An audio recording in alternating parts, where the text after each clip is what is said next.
Bonjour, bonjour, je vous salue dans le nom précieux, glorieux et merveilleux de notre Seigneur Jésus-Christ. Aujourd'hui, j'ai un message que j'ai apporté non pas seulement à une catégorie de personnes, mais c'est pour l'Église universelle de Christ. C'est pour chaque chrétien. Si vraiment vous êtes béni par cette vidéo, je vous prie au nom de notre Seigneur Jésus-Christ de la partager à un frère, à une sœur, afin que l'Église soit vraiment transformée, que l'Église connaisse vraiment la volonté de Dieu quant à notre marche quotidienne. C'est très important. Vous avez pu le voir vraiment au titre de ce message que je vais apporter. C'est un message prophétique. C'est un message qui parle du lion et qui parle du chien. Et c'est une image très forte que le Saint-Esprit a eu à me donner. Je l'ai d'abord conservé pour un temps seul. Ensuite, je l'ai partagé au sein de l'Église que le Seigneur m'a confiée. Et vraiment, je suis conduit, poussé par le Saint-Esprit à pouvoir vraiment répandre ce message qui est un poids, si je peux le dire, dans le cœur de Dieu, qui fait partie de sa volonté et qui est aussi vraiment le but pour lequel nous sommes ici sur la terre et qui relève aussi de notre capacité à pouvoir éclairer partout où nous sommes.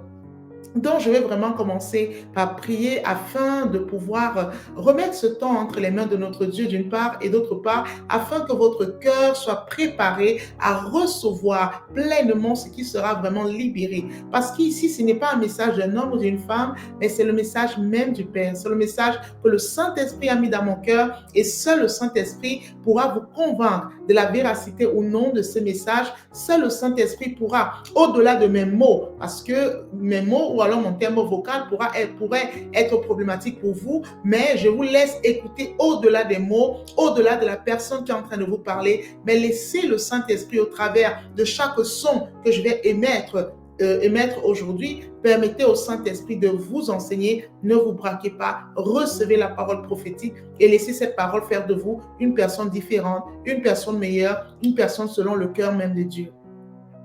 Père, je viens devant de toi et je te rends l'honneur, la louange pour la grâce que tu me fais de pouvoir partager ce message que tu as fortement mis dans mon cœur, cette interpellation forte que tu n'arrêtes pas de sonner dans mon cœur jusqu'à ce qu'aujourd'hui, tu me demandes de faire cette vidéo et de la diffuser sur les réseaux sociaux. Merci parce qu'une personne sera touchée par cette parole et le nombre de personnes que ton cœur désire toucher sera touché. Merci Père pour toutes ces personnes qui vont connaître un véritable réveil personnel au travers de ce message. Honneur, louange te soit rendu. Amen. Donc, pour commencer, vraiment, je voudrais me présenter. Je suis la servante de Dieu, la prophétesse Sonaïda, et c'est encore pour moi un plaisir de servir notre Dieu aujourd'hui. Dans le livre de l'Ecclésiaste, chapitre 9, verset 4, la Bible nous dit « Pour tous ceux qui vivent, il y a de l'espérance, et même un chien vivant vaut mieux qu'un lion mort. Même un chien vivant vaut mieux qu'un lion mort. » Ici, nous avons deux cas de figure. Nous avons vraiment deux animaux qui sont représentés dans ce verset. Nous avons le chien et nous avons le lion.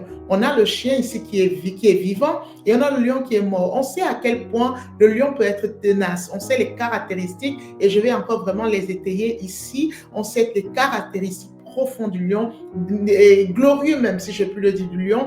Et on sait aussi les caractéristiques de ces deux chiens, de ces deux animaux. La Bible en parle, que ce soit du lion, que ce soit du chien. Et on voit qu'il y a une connotation tellement négative en ce qui concerne le chien, tandis que le lion est la représentation de Dieu lui-même. Car Dieu s'identifie au lion, Dieu identifie, Christ même s'identifie au lion. On parle du lion de la tribu de Juda. Mais quel est ce message prophétique qui doit interpeller vraiment nos consciences? C'est l'état du chrétien. Quelles sont les caractéristiques? Quelles sont les caractéristiques des chrétiens d'aujourd'hui? Vous qui écoutez le son de ma voix, qu'est-ce qui vous caractérise?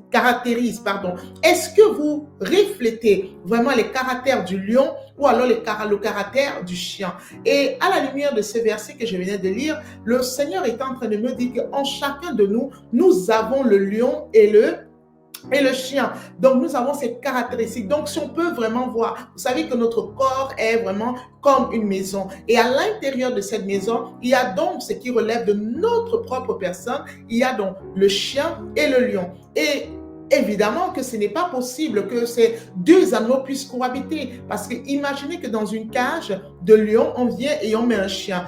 Le lion, s'il est réveillé, il va dévorer lamentablement le chien. Il va le dévorer parce que non, ils ne peuvent pas vivre ensemble, ils ne peuvent pas cohabiter. Mais le Seigneur est en train de me dire que beaucoup de ses enfants ont laissé vivre les chiens et ont tué les lions. Soit tué ou alors laisse les lions dormir. Je ne veux pas dire tuer parce qu'on n'a pas la capacité de tuer le lion en nous, mais nous avons quand même cette capacité de pouvoir le laisser endormir sans toutefois le réveiller. La seule possibilité pour qu'un chien puisse se pavaner dans une même maison ou alors dans un même lieu ou dans une même cellule que le chien, ou cage, je vais préférer dire, que le chien, c'est tout simplement parce que le lion est soit mort, soit endormi profondément, mais très profondément endormi. Et c'est là que le chien peut vraiment se mouvoir. Et le Seigneur est en train de me faire comprendre que sa volonté est que les lions se réveillent et non que les chiens puissent continuer de se manifester. Et là, on va voir les caractéristiques. Et ici, vraiment, l'objectif étant vraiment que vous puissiez rester concentré, connecté, afin de vous poser les bonnes questions. Et s'il y a lieu de pouvoir changer quelque chose dans votre manière de faire, dans votre manière de penser, dans votre manière vraiment de libérer même vos émotions, il est temps maintenant d'écouter ce message et de vous poser la question de savoir, est-ce que je suis un chrétien chien ou je suis un chrétien lion? Toutefois, nous avons les deux caractéristiques en nous. Mais sachez une chose, je veux déjà souligner ceci, c'est que si vous réveillez le lion en vous, évidemment le chien va mourir. Et le chien se représente souvent par ce côté, si je peux le dire vraiment, cet instinct charnel, cet instinct animal que nous pouvons avoir, cet instinct impulsif. Parce qu'on voit dans la parole que le chien se caractérise par beaucoup de choses négatives. Et nous allons voir que tout ce qui est impur, tout ce qui n'est pas bon relève vraiment du chien. Et lorsque la Bible identifie un homme ou un chrétien à un chien, il faut savoir qu'ici, c'est vraiment un côté pas bon du tout, pas bon du tout. Mais qu'est-ce qui se passe aujourd'hui dans nos églises? Beaucoup de personnes parlent de Christ, beaucoup de personnes prônent vraiment être enfants de Dieu, être chrétien. Mais quel est l'état de votre vie? Quel est l'état de votre manière de penser? Est-ce qu'il y a une différence entre vous et les païens? Il est vraiment temps de se poser ces bonnes questions et de ne pas tout simplement se cacher ou se mentir à soi-même d'un bon état d'esprit quand on sait qu'en réalité, on ne reflète pas le caractère de Christ. Évidemment, Christ n'est pas un chien, mais Christ est un lion. Donc, on va vraiment parler de ces deux animaux et je voudrais vraiment commencer par parler du chien. Et le chien, c'est important vraiment de voir à quel point le chien vraiment se comporte et de se poser la question, est-ce que je suis ce chrétien-là qui a cette représentation de chien ou alors je suis ce lion tout simplement. Donc, le chien est totalement, premièrement, le chien est totalement dépendant de l'homme. On voit que le chien est un animal domestique et c'est vrai qu'il y a des chiens sauvages. Oui, et autant ancien, on n'élevait pas les chiens. Quand on voit dans la Bible, que ce soit dans la Bible ou dans le Talmud, on n'élève pas les chiens. Celui qui élève même le chien est maudit. C'est une personne maudite parce que le chien avait vraiment une connotation totalement négative. Le chien était tellement mal perçu à cause de sa manière de se comporter. Et ici, vraiment, on voit que le chien, même de nos jours, c'est un animal qui dépend vraiment de l'homme. Donc ici, c'est à l'image, selon ce que le Seigneur est en train de me dire, de ces chrétiens qui sont totalement dépendants de leur pasteur. Des chrétiens qui ne sauraient vraiment se prendre en main soi-même. Des chrétiens que si le pasteur part de l'église, ils ont l'impression que leur vie vraiment ne tient plus debout. Ça, c'est une image vraiment des chrétiens qui ont une mentalité ou bien une caractéristique de chien. Donc, la question que nous devons nous poser, selon que je l'ai écrit, je me permets de lire, que nous devons nous poser est celle de savoir ce qui se passerait au niveau de notre foi si toutes les églises devaient fermer. Au niveau de votre foi, vous qui êtes en train de m'écouter, qu'est-ce qui va se passer si toutes les églises sont fermées? Qu'est-ce qui va se passer si tous les réseaux sociaux, il serait strictement interdit de diffuser un message chrétien, un message biblique, de parler même de Dieu? Parce que vous savez, prophétiquement, ces temps vont arriver où beaucoup de choses seront interdites. Donc, il est temps de se préparer maintenant afin de pouvoir affronter ces temps prophétiques qui sont en train d'arriver à grands pas. Ça ne sert à rien de se leurrer, ça ne sert à rien vraiment d'être dans l'aveuglement et de se dire que oui, on aura toujours accès au pasteur, on aura toujours accès au prophète, on aura toujours accès à tous ces enseignants, les évangélistes, les docteurs et tout ça, on aura toujours accès à eux, ou alors de se dire, il y aura toujours une église quelque part, puis encore de se dire, sur les réseaux sociaux, oui, on aura toujours la possibilité d'écouter des enseignements. Imaginez que tout ceci s'arrête aujourd'hui.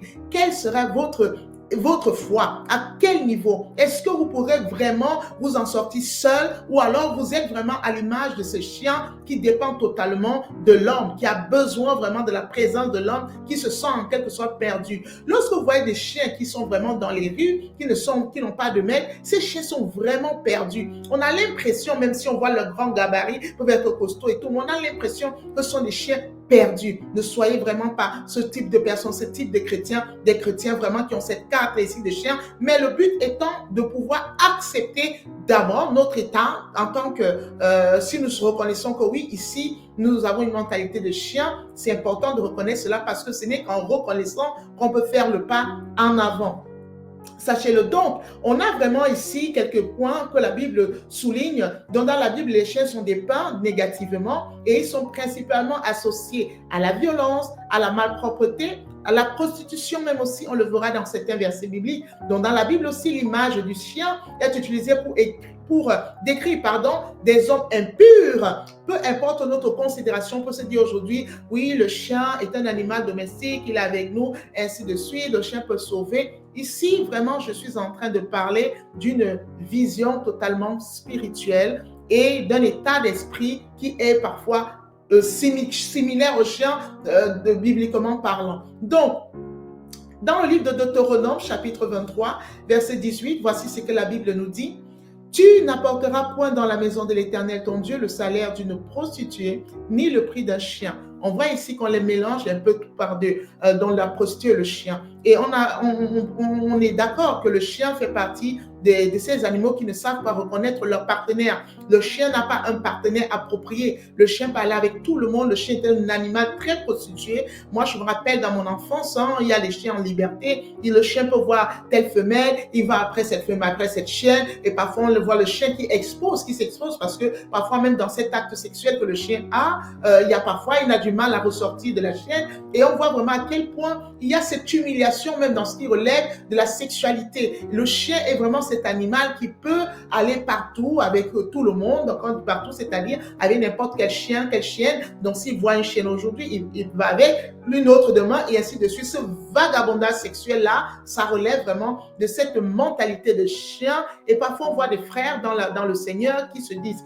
chrétiens, mais qui ont encore des faiblesses d'ordre sexuel incroyables et qui, à chaque jupon qui va passer, le frère va regarder, ou alors même les sœurs. Il n'est pas seulement question des frères quand on parle de sexualité, mais aussi vraiment des sœurs aussi qui se retrouvent dans ce genre de compromis. Et on continue notre verset, pour l'accomplissement d'un vœu quelconque, donc on veut pas le prix, pour l'accomplissement d'un vœu quelconque, car l'un et l'autre sont en abomination à l'Éternel. Donc on voit ici que le chien est en abomination à l'Éternel. C'est un caractère de chien que le Seigneur n'agrée absolument pas et il est important d'arrêter de se voiler la face. Nous arrivons dans des temps très particuliers, très prophétiques. De toute façon, tous les temps sont prophétiques, mais ici, je voudrais dire des temps de la fin où nous ne pouvons pas seulement nous permettre d'avoir une foi sans œuvre. Parce que l'apôtre Jacques a pu dire la foi sans œuvre est morte. Donc on ne peut pas se dire chrétien et vivre comme des païens. Tout le monde parle de Dieu. Tout le monde est enfant de Dieu. Quand je dis tout le monde, c'est une façon de parler. Je dis dans nos églises. Mais de plus souvent, on voit beaucoup de chiens. Ça, c'est que le Seigneur était en train de me dire. Donc, on va voir dans le livre de Philippiens, chapitre 3, verset 2. Ici, vraiment, les chiens sont encore considérés comme des faux circoncis. Philippiens 3, verset 2, la Bible nous dit, prenez garde aux chiens, prenez garde aux mauvais ouvriers, prenez garde aux faux circoncis. Quand on commence par donner un verset, un point comme déjà prenez garde au chien, c'est pour nous expliquer par la suite que tout ce qui va suivre, c'est toujours à l'image du chien. C'est-à-dire que les chiens aussi sont des mauvais ouvriers, les chiens sont des incirconcis. On voit des chrétiens parfois aujourd'hui qui, en ce qui concerne l'œuvre du Seigneur, l'œuvre de Dieu, l'évangélisation, ou alors même les temps de prière, assister ou même assiduer à l'église, des personnes qui, au niveau de l'œuvre, quand ça concerne vraiment être engagé dans l'œuvre de Dieu, il y a de plus en plus un désengagement, une lassitude qu'on ne comprend pas. on ne comprend pas, mais nous sommes à la fin des temps. Il faut savoir qu'ici, c'est vraiment une attitude de chien, dans des mauvais ouvriers. Quel est ton rendement en tant qu'ouvrier, en tant que disciple? Quel est ton rendement en tant qu'enfant de Dieu tout simplement, dans le ministère que le Seigneur t'a confié? Peut-être vous êtes dans vos églises, vous êtes peut-être un chant, vous êtes peut-être juste en train de nettoyer l'église, vous êtes pasteur, peu importe qui vous êtes, peu importe qui vous êtes. Et si vous faites partie de ceux-là qui vont à l'église juste pour une petite balade, c'est-à-dire quoi? Ils n'ont aucune responsabilité ou ils ne font partie d'aucun pôle, ils ne servent absolument pas de grâce, s'il vous plaît, réveillez-vous, soyez conscients, ne soyez pas vraiment surpris à la fin comme les vierges folles. Réveillez-vous, c'est maintenant que les choses se passent. N'attendez pas demain. Demain pourrait être trop tard pour vous, car vous n'avez aucune garantie que demain sera votre portion ou que demain vous allez juste voir le soleil se lever. Rien ne vous prouve cela, rien ne vous garantit cela. Donc c'est maintenant qu'on se lève, c'est maintenant qu'on a dit, c'est maintenant qu'on prend conscience et c'est maintenant qu'on prend des décisions dont on n'attend pas par la suite. Et on voit par la suite aussi dans le livre d'Apocalypse, chapitre 15, on dit « Dehors les chiens ». Dehors les chiens, dehors les chiens. C'est comme si le Seigneur était en train de me dire, lorsque je recevais ces paroles prophétiques, à quel point il est, je ne vais pas dire fatigué, mais à quel point il désire le réveil de son Église. Le réveil de son Église, c'est très important. C'est vrai qu'on peut se dire, au lieu qu'on ait un chien mort et un lion mort, bon, on a au moins le chien qui est éveillé, donc il y a vraiment quelque chose en nous encore qui est éveillé. Non, l'essentiel, c'est de réveiller le lion qui est en toi et c'est important, c'est ce que le Seigneur veut. Parce que le chien, c'est quoi? Des enchanteurs. Donc les enchanteurs sont des chiens, les impudiques sont des chiens, les meurtriers sont des chiens, les idolâtres et les idolâtres sont des chiens et quiconque aime le mensonge aussi, ce sont des chiens. Et malheureusement, nous remarquons que dans nos églises, encore aujourd'hui, il y a beaucoup de chrétiens qui sont naturellement, on va dire entre guillemets naturellement, ou bien sans avoir une conscience qui les juge, ou bien qui les reprenne. Vraiment, les personnes sont tout simplement en train de vivre ces choses, sont dans l'impudicité, sont dans l'idolâtrie, sont vraiment dans toutes ces choses qu'on a pu citer, dans le mensonge, incroyablement. Et ces chrétiens sont là, ils mentent facilement, ils mentent librement, ils se disent être chrétiens. Vous êtes chrétiens peut-être, certes, mais je peux vous assurer, vous êtes des chiens. Vous êtes des chrétiens chiens. Je ne suis pas ici en train de vous insulter, absolument pas. Je vous prie d'écouter au-delà des mots. Donc peut-être le mot peut être dur, mais je vous prie parce que je ne peux que utiliser les mots pour que nous puissions nous comprendre. J'aurais préféré prendre quelque chose de plus doux, mais je me permets de prendre des choses telles que cela est marqué dans la parole. Donc, et selon ce que je vais aussi reçu de la part du Seigneur. Donc, avoir de telles attitudes, c'est avoir une mentalité de chien, c'est avoir une caractéristique de chien tout simplement. Et on va continuer vraiment avec nos différents points. Quelque chose qui caractérise encore beaucoup les chiens, c'est la peur, la peur, la peur. Scientifiquement, ça a été prouvé que les chiens sont très peureux. Et à cause de cette peur, ils peuvent se mettre à paniquer et à agresser vraiment leur entourage. Parfois, vous allez voir des chiens qui sont en pleine panique. Cette panique est tout simplement due au fait que les chiens ont peur. Ces chiens ont peur et alors ils ne savent plus quoi faire. Et alors la peur fait en sorte qu'ils commencent vraiment à être agressifs, et ainsi de suite. J'ai ici l'image des personnes très impulsives. J'ai été très, très impulsive. Et parfois, il y a des choses qu'on ne comprend pas. Et c'est notre manière de nous défendre. Et plusieurs chiens sont comme ça. Le chien va paniquer, le chien a peur de l'inconnu aussi. Donc face à l'inconnu, c'est un danger pour lui. Ça relève aussi des chrétiens notamment qui ne veulent pas sortir de leur zone de confort. Ces chrétiens sont à l'aise où ils sont. Ils ne veulent pas bouger d'un pouce. Il ne faut pas les déranger. Il ne faut vraiment rien leur demander. Et ça, c'est une mentalité de chien. Parce qu'avec le Saint-Esprit, c'est le mouvement. C'est le mouvement. Le Seigneur a pu dire à Nicodème que celui qui est vraiment né de l'Esprit, on ne sait d'où il vient, on ne sait où il va. Il est comme le vent. Et le vent est toujours en mouvement. La particularité du vent, c'est le mouvement. Lorsque vous commencez à connaître une stagnation ou que vous vous sentez à l'aise dans votre zone de confort, je peux vous assurer, c'est une mentalité de chien. Vous devez de bouger tout le temps. Vous devez vraiment d'aller dans les pôles, de servir le Seigneur. Vous devez vraiment de sortir, évanger, d'avoir vraiment ce feu en vous. Vous devez cela. Ça, c'est une mentalité, une caractéristique qui révèle de ce que Dieu attend de nous en tant que fils et filles du royaume. Il y a aussi un autre point qu'on va voir dans le livre de 2 Pierre, chapitre 2, verset 22. Et là, le Seigneur est en train vraiment de me parler encore de ce point. Donc, tous les rétrogrades, sont les chiens. Qui est rétrograde ici? 2 Pierre 2, verset 22 nous dit ceci: il leur est arrivé ce que dit un proverbe vrai, le chien est retourné à ce qu'il avait vomi et la truie lavée s'est vautrée dans le bourbier. Ah, on dit ici, le chien est retourné à ce qu'il avait vomi. Vous savez, on ne peut pas avoir une mentalité de lion et retourner dans son vomi. Le lion ne mange pas ses vomissures. Il n'y a que le chien. Donc, lorsqu'un chrétien, à un moment donné de sa vie, vraiment, il se sent, on va dire, un peu, oui, j'en peux plus, ainsi de suite, il retourne totalement dans le monde, il a une caractéristique de chien. Je peux vous assurer, c'est un chien. Le lion ne s'est jamais réveillé en lui.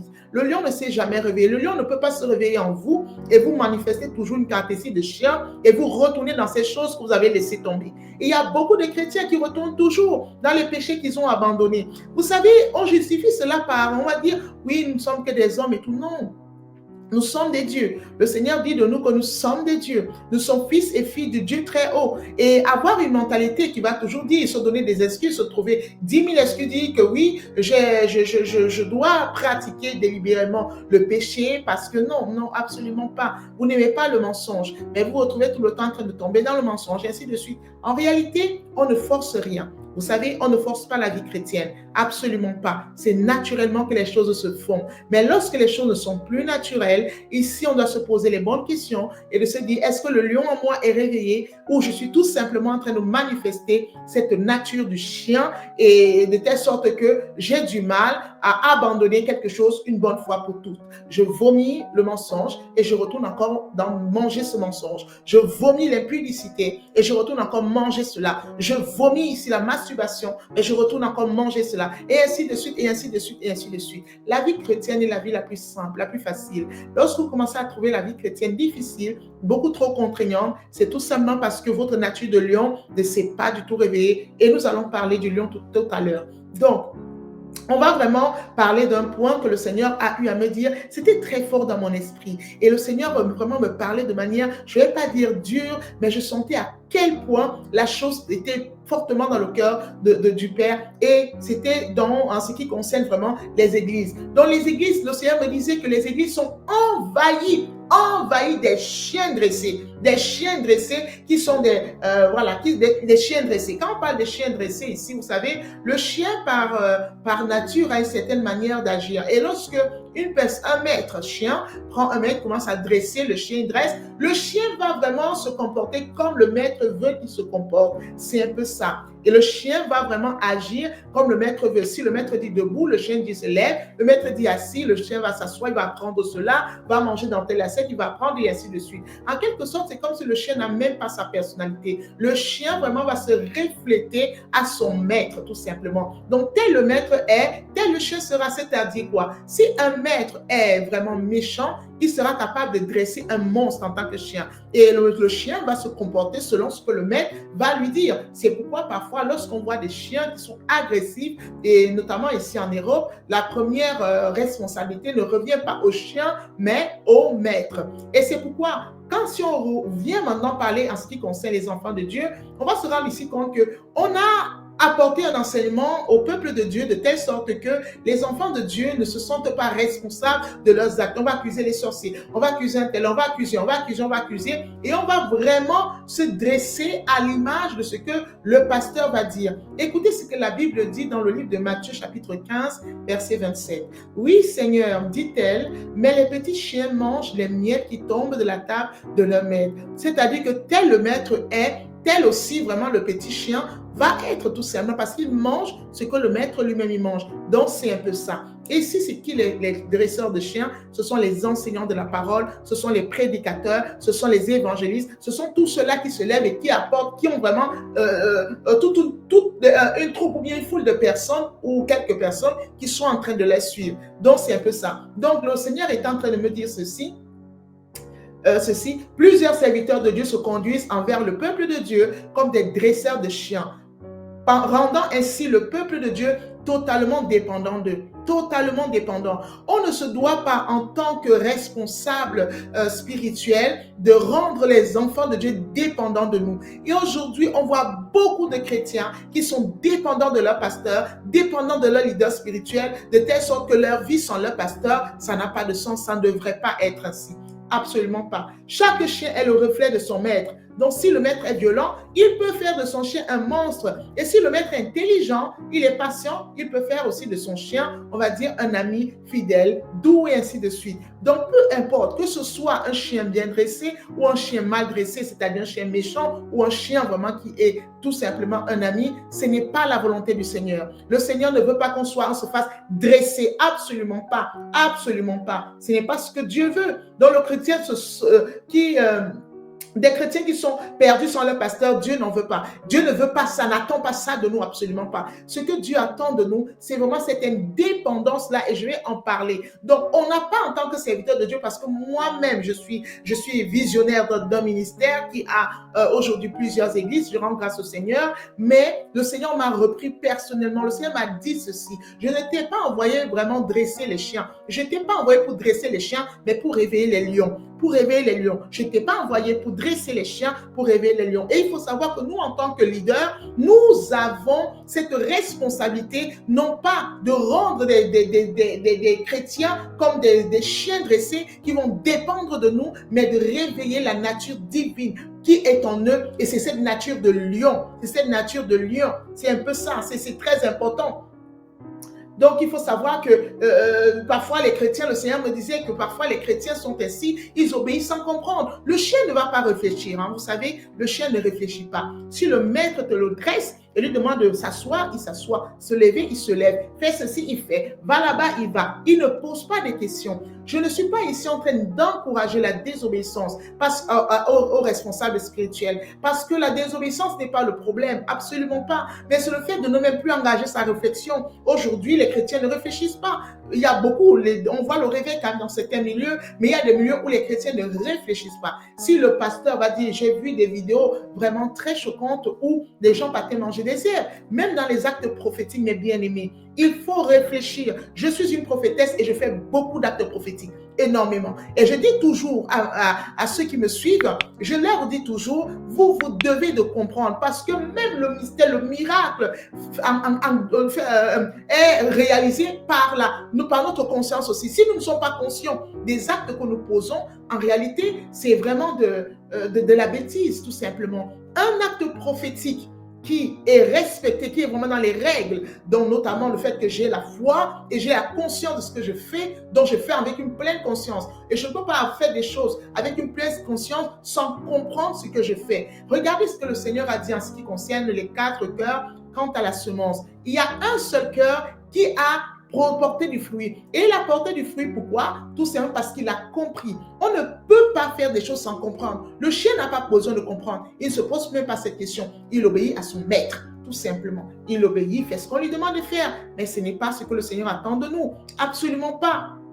Absolument pas. Donc ici, c'est quoi? C'est que le chien, les chrétiens qui ont caractéristique de chien vont faire les efforts d'aimer, de faire le bien, et vont dire que la vie chrétienne est dure. C'est parfois dur d'obéir à un maître, hein. On en demande trop, et ainsi de suite. Non, ça c'est une mentalité de chien dressé.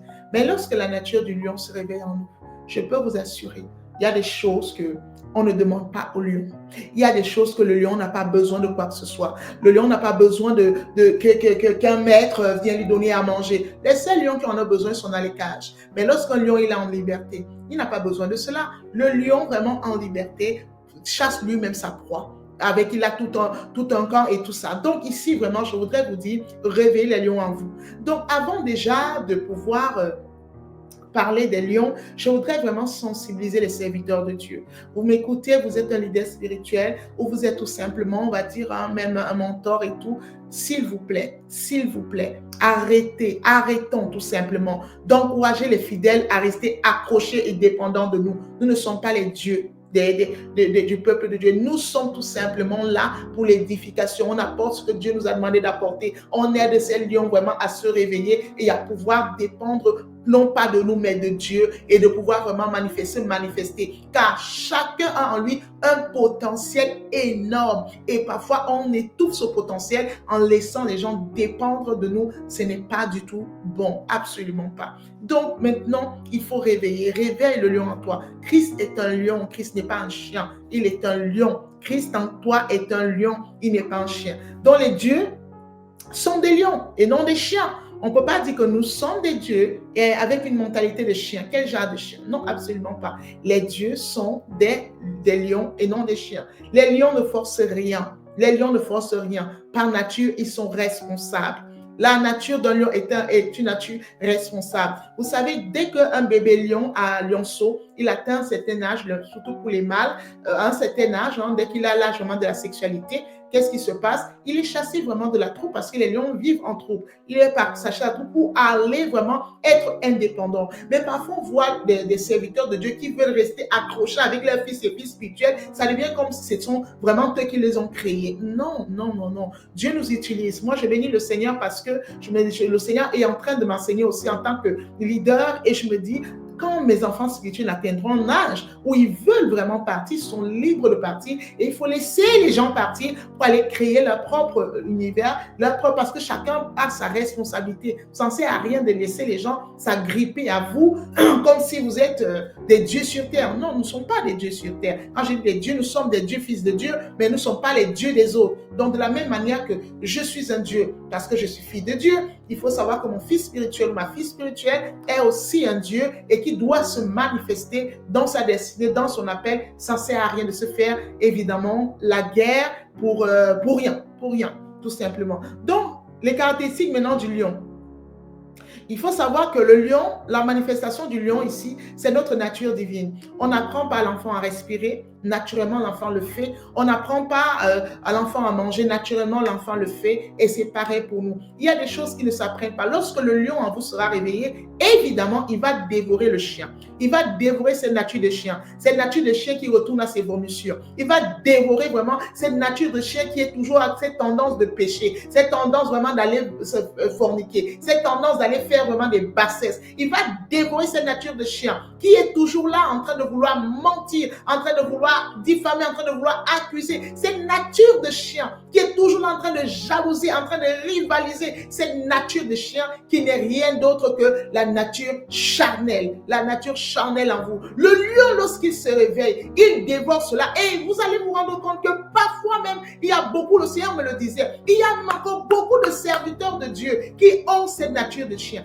Pour moi, je ne suis pas d'accord sur le fait que oui, on va justifier parce que de certaines personnes, parce que ce sont des hommes, on va justifier leur comportement bas en disant ce ne sont que des hommes. Lorsque le chien, le lion, se réveillera en eux, je peux vous assurer, cette nature-là sera dévorée, totalement dévoré. Et c'est vrai, le lion, lorsqu'il est réveillé, il va connaître aussi une croissance en l'intérieur de lui-même. Mais il est important déjà de pouvoir réveiller ce lion qui va évidemment dévorer le chien en nous et vraiment tuer cette chair. Tuer cette chair et vous allez voir que progressivement, les choses se feront naturellement, tout simplement. Donc, prendre un poisson, le faire vivre en dehors de l'eau et le poisson reste hors de l'eau, il est tellement à l'aise, il est tellement bien et ainsi de suite. En réalité, ce n'est pas un poisson. Parce qu'un enfant de Dieu qui est étouffé dans l'eau, étouffé dans le Seigneur, étouffé par la nature de Christ, étouffé ici, c'est dit que non, c'est dur, c'est dur, c'est dur, c'est dur. En réalité, on est en train de dresser un chien et on veut faire en sorte que le chien ressemble au lion. Le chien ne sera jamais un lion. Absolument pas. Parce que le lion agit par nature. Vous allez vous rendre compte que votre chien a difficilement, ça dépend de comment il sera dressé. Il ne va pas toujours être responsable. Il y a des chiens qui sont tellement bien dressés qui commencent, mais il ne sera jamais un lion. Et que ce soit, lorsque on est déjà confronté aux serviteurs de Dieu qui sont eux-mêmes des chiens, ils ne pourront que dresser d'autres chiens. Donc c'est un peu ça. Mais ce n'est pas ça à quoi Dieu nous a appelés. Nous devons nous-mêmes déjà réveiller le lion en nous afin de pouvoir pas dresser les lions parce qu'on ne dresse pas un lion, mais même si un lion de cycle, là, à un moment donné, le lion reste le lion. Hein. Donc, même si nous réveillons le lion en nous, on va pouvoir non pas dresser les lions, mais réveiller. Parce qu'une fois qu'on réveille les lions, si on réveille même donc dès la conversion, les lions se réveillent, vous allez voir que naturellement, les gens vont avoir une certaine mentalité au niveau de la vie. Et au lieu de s'attacher, de rechercher un maître, au lieu d'être perdu parce qu'on n'a pas de maître, ils vont vraiment aller s'identifier au maître qui est Christ. Donc, c'est un peu ça, s'identifier tout simplement à lui. Donc, on a ici le lion qui a vraiment une bonne estime de lui. Et contrairement à plusieurs chrétiens parfois qui se sous-estiment, regardez un peu votre manière de parler de vous, de penser de vous, de voir vos limites, ou bien est-ce que vous voyez vraiment que vous vous comportez comme un lion? Le lion a une estime très grande de lui-même. Le lion, déjà, quand on le voit, on peut même dire que c'est un animal orgueilleux. Le lion sait qui il est. Le lion n'a peur de rien. Le lion est courageux. Courageux. Le lion est courageux. Le lion est audacieux. Donc, c'est un peu ça. Le lion chasse lui-même sa proie. Donc, c'est-à-dire que pour les chrétiens lions, c'est toi-même qui vas chercher la Bible. On va voir les chrétiens de Béret. Ils étaient là, prêts à avoir écouté. Ils venaient, ils étudiaient. Aujourd'hui, c'est amen à tout. Il y a beaucoup qui se réveillent. Hein? Mais je dis, il y a encore beaucoup qui disent amen à tout. Amen, c'est amen, c'est amen. Et qui sont peut-être dans les choses, comment je peux dire, parfois, excusez-moi d'ouvrir cette parenthèse, parfois, je ne vais pas dire des futilités, mais des choses qui vont défendre. Parfois, on voit des chrétiens qui vont défendre des causes. Mais quand ça va être d'évangélisation, il n'y a plus personne. Quand ça va être peut-être la sécurité à l'église, il n'y a plus personne. Quand ça va être des œuvres de charité, il n'y a plus personne. Mais quand ça va être vraiment des choses qui vont notamment éveiller, susciter l'attention de tout le monde, là, non. Il faudrait vraiment qu'on change ça. Le lion vraiment chasse sa proie. Tu ne peux pas être un chrétien et toujours dire que parce que on a les enseignements, ce n'est pas assez, ainsi de suite, toi, ça ne te nourrit pas. J'ai entendu beaucoup de chrétiens dire cela. Oh, je ne suis pas nourri par ceci, par cela. Mais nourris-toi toi-même déjà. C'est important. Le lion déjà va lire sa Bible. Une caractéristique, le lion lit sa Bible, médite la parole et ainsi de suite. Prie. Elle n'a pas toujours besoin d'attendre qu'on lui demande de faire ça ou ci. C'est-à-dire que lorsque le lion même se retrouve avec des personnes, qu'est-ce que le lion va faire? Le lion va juste manifester ce qu'il a l'habitude de faire. Mais on va voir ici parfois des chrétiens qui se comportent comment? Qui sont tellement, je vais pas dire nuls seuls, mais je vais juste dire qui ne touchent à rien. Mais en public, la Bible a parlé de ça aussi. En public, les personnes vont faire comme si ce sont très, très spirituelles. Non, ça, c'est vraiment de l'hypocrisie des chiens. Parce que c'est le chien qui aboie. Pourtant, au fond, c'est un bon peureux. Il va aboyer quand il sait qu'il est à la maison. Il va aboyer quand il sait qu'il y a le maître à côté. Il va être c'est un peu ça. Mais non, ce n'est pas comme ça. Il faut déjà qu'à l'intérieur, toi-même, tu aies cette connexion, que toi-même, tu aies vraiment cette mentalité de lion et toi-même, déjà, tu sais te nourrir. C'est important. On va arriver dans des temps où les serviteurs ne seront plus disponibles pour vous. Préparez-vous à cela. On a vu avec les vierges folles et les vierges sages. Ce qui s'est passé, c'est que les vierges sages avaient de la réserve, mais les folles n'en avaient pas. Et elles ont demandé aux sages, et ça ont dit non, il y a des choses qui ne se partagent pas. Le savoir ne va pas se partager. Donc, c'est pourquoi je t'invite vraiment à commencer à regarder davantage ta vie. Et s'il faut réveiller le lion, réveille-le tout simplement. Donc, on dit ici aussi que l'une des caractéristiques du lion, c'est que le lion dort avec les yeux ouverts. Il dort beaucoup, certes, mais avec les yeux ouverts. C'est ici vraiment une caractéristique qui relève la vigilance. La Bible dit que soyez simples comme des colombes, mais prudents comme des serpents. C'est-à-dire que un chrétien lion est un chrétien qui dort éveillé.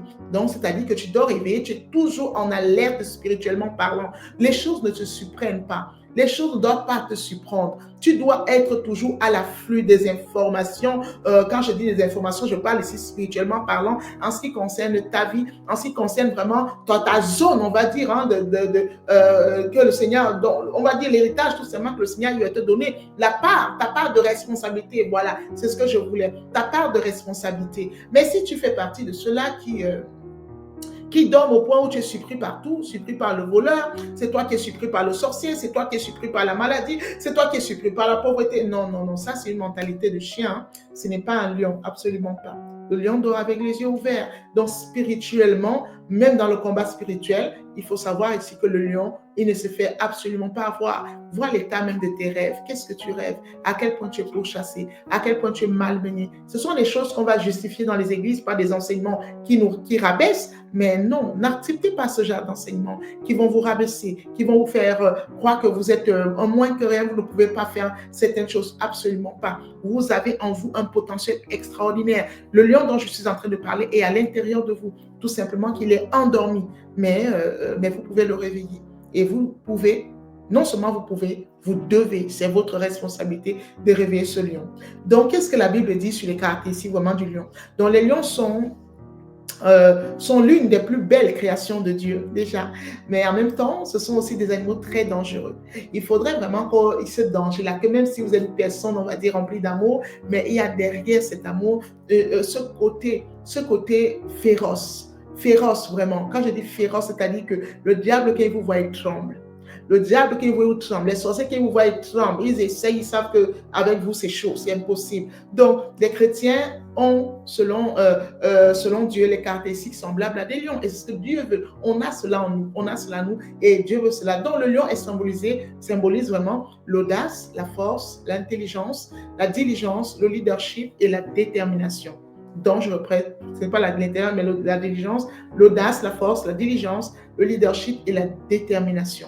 Le lion est un animal tellement déterminé. Le lion n'a peur de rien. Le lion, quand il veut quelque chose, il va vraiment aller jusqu'au bout. C'est vraiment cette mentalité-ci que tu dois vraiment adopter. Le lion n'a besoin de l'approbation de personne parce qu'il est fort et vraiment lui-même intelligent. Il n'a pas besoin que quelqu'un lui dise quelque chose. Et on va voir des chrétiens qui ont besoin pour tout. L'approbation d'un tel. Les gens qui ne peuvent pas vraiment faire des initiatives. Si un tel n'a pas approuvé, ou bien alors on a peur du candidaton. Tu sais que Dieu t'a demandé de dire quelque chose. Tu sais que Dieu t'a parlé, mais tu as peur du regard des autres. Tu as peur de ce que les autres vont dire. Et tu es là comme ça, comme un chien peureux. Et tu n'es pas en train de manifester la nature du lion. Et c'est ce que le Seigneur vraiment est en train de mettre en lumière au travers de cette voix que tu écoutes. Donc, est-ce que tu es cette personne-là qui a peur de ce que les gens vont dire, même si tu as reçu un message du Seigneur? Ici, vraiment, je suis le Seigneur en train de me dire qu'il y a beaucoup de ces enfants qui sont appelés dans le prophétique, mais qu'on est en train vraiment qui se laissent, parce que je veux mettre la responsabilité sur personne, qui se laissent vraiment éteindre. Pourquoi? Parce qu'ils ont peur de ce que les gens vont dire, peur de ce que les gens vont dire. Malheureusement, c'est comme ça. Plusieurs personnes ont besoin. Les chrétiens ont besoin qu'on approuve même, on approuve les moindres choses. Non, tu as besoin de l'approbation de personne. Donc, le lion ne perd pas le sommeil à cause de l'opinion des autres. Il y a des chrétiens que parce qu'un pasteur va leur dire quelque chose, va donner de son point de vue, ils ne dorment plus. C'est fini comme ça.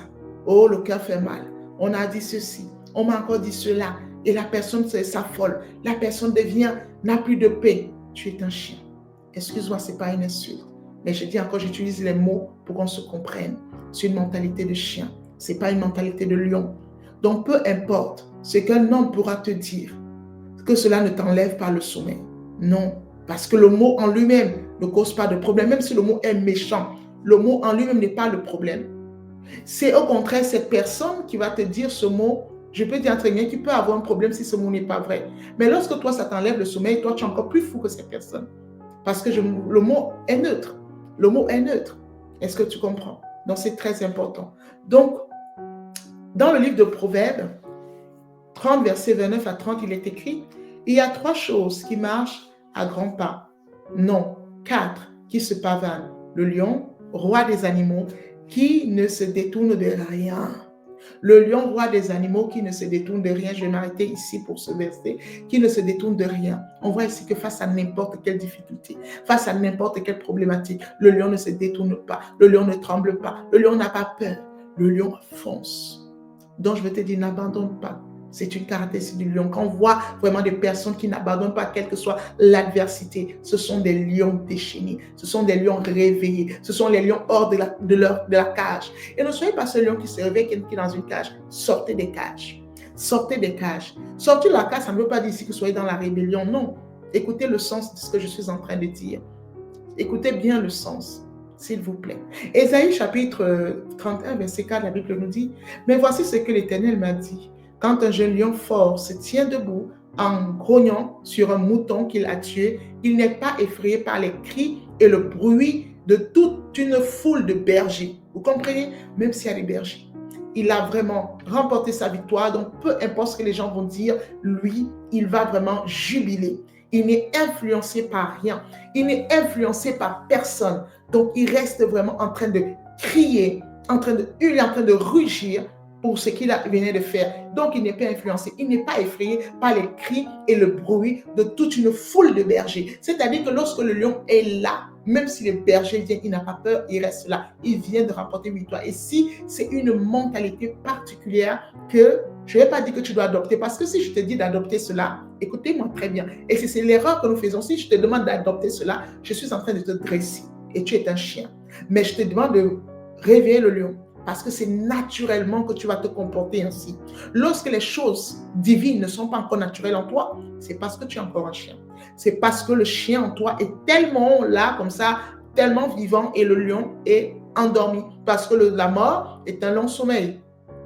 Est un long sommeil. Donc, et on va voir, il ne peut effrayer. De même, les armées de Yahvé du ciel descendront et combattront sur la montagne de Sion. Et le Seigneur identifie toute une armée par le comportement d'un lion. Waouh! N'est-ce pas merveilleux?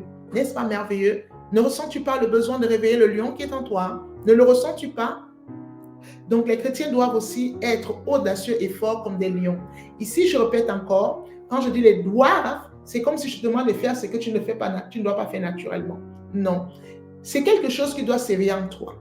C'est quelque chose que tu dois faire naturellement. Ça fait partie de ta nature divine.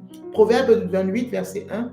Les méchants s'enfuient quand personne ne les poursuit, mais les pieux sont aussi hardis que les lions. C'est-à-dire qu'il y a des personnes, des chrétiens qui ont peur de tout.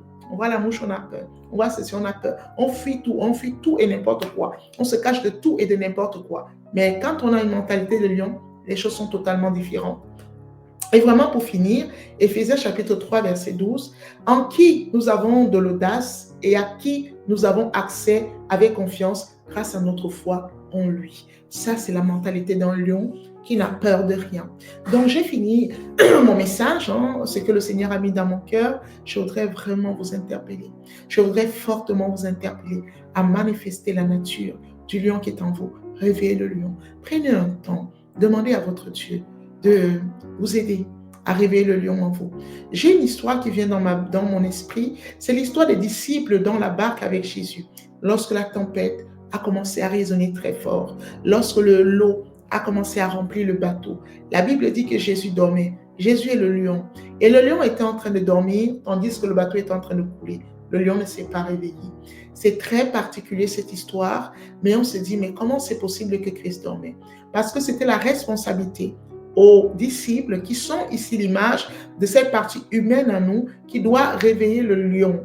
Et lorsque Christ s'est réveillé, le lion n'a pas eu peur. Et il a dit au chien, parce qu'excusez-moi les disciples en ce temps-là, les chiens, il a dit au chien, pourquoi avez-vous peur? Homme de peu de foi, vous ne voyez pas qui vous êtes. Pourquoi avez-vous peur? Et la nature du lion fait quoi? Face à la pluie, il a pris autorité. Face au vent, il a pris autorité. Face à l'orage, il a pris autorité. Et quand il a pris autorité, le vent s'est calmé. Il y a eu de l'étonnement. L'étonnement, il dit, mais qui est cet homme? Vous savez, lorsque la nature du lion en vous va se réveiller, les gens seront étonnés. Ils vont se dire, qui est cette femme? Parce que, je vais vous prendre l'exemple de ma vie. Le Seigneur m'a fait la grâce de me réveiller il y a quelque temps. J'ai toujours été un lion comme vous. Mais je n'ai pas reçu des enseignements ou alors j'ai mal compris, je ne veux accuser personne, j'ai mal compris les enseignements de telle sorte que je me suis laissé être dressé au lieu de laisser ma nature vraiment de lion s'exprimer par mon réveil tout simplement. Et parfois, j'ai des personnes qui vont me dire « j'en fais trop ». Les gens me disent « tu en fais trop » et ainsi de suite. Mais c'est ma nature. C'est ma nature parce que ce que je fais, je ne suis même pas en train de souffrir. Des personnes souffrent pour moi quand je vais passer des heures de prière, quand je vais passer par exemple des temps longs de jeûne. Les gens souffrent pour moi. Non, c'est ma nature. Ça fait partie de ma nature. Et je peux vous assurer, c'est ainsi. C'est vraiment naturel. Quand je vais peut-être dire à quelqu'un, comme Christ a pu le dire, qui va me convaincre de péché, qui va me convaincre de péché, quand je peux peut-être dire que, ok, je vais prendre vraiment quelques exemples qui me viennent par rapport à l'obéissance. Je dis, non, je suis prête à obéir jusqu'à la mort, ce que le Seigneur me demandera de faire. Et là, les gens vont trouver ça choquant. C'est ta nature. tout le monde est ainsi. Christ est la révélation de notre nature divine. Et cette nature divine, c'est le lion en nous. C'est le lion en nous. Et ce lion doit se réveiller. Lorsque le caractère de Christ est encore très difficile à mettre en pratique en ce qui te concerne, c'est tout simplement que tu te laisses stresser et tu n'es pas en train de manifester qui tu es réellement. Parce qu'en réalité, tu n'es pas un chien, mais tu es un lion. Alors réveille-toi. Laisse l'homme que tu es réveiller le chien, pas le chien, pardon, excusez-moi, réveiller le lion comme les disciples ont eu à réveiller le lion qui est Christ. Alors que Dieu vous bénit abondamment. Je vous porte dans mon cœur, je vous porte dans mes prières et je prie vraiment pour l'Église universelle de Christ, afin que qui est en cette année qui est en train d'arriver, même dès à présent, cette émergence des lions, que les lions se réveillent et que le prochain réveil, c'est ce que le Seigneur me disait, qu'il y a eu beaucoup de réveils de chiens où on a vraiment voulu toujours dresser, mais vraiment le désir du cœur de Dieu, c'est le réveil des lions. Parce que le Seigneur me disait qu'il y a très très peu de lions sur toute l'humanité qui sont déjà réveillés, mais vous pouvez vous réveiller, vous devez vous réveiller. Alors je prie, Seigneur, que le réveil de cette fin des temps dans tous les pays soit un réveil des lions. Parce que si les lions se réveillent, sache que ce sont les dieux qui se sont réveillés. Et lorsque les dieux se réveillent, le monde va connaître quelque chose de très puissant, de très fort. Il y aura certes une grande confrontation de puissance, mais les lions remporteront toujours la victoire. Alors, je vous bénis dans le nom puissant de Jésus et vraiment priez afin que le lion en vous puisse se réveiller et puisse manifester tout simplement sa nature, qui est la nature divine, qui est la nature de Christ. Et je vous dis à très bientôt.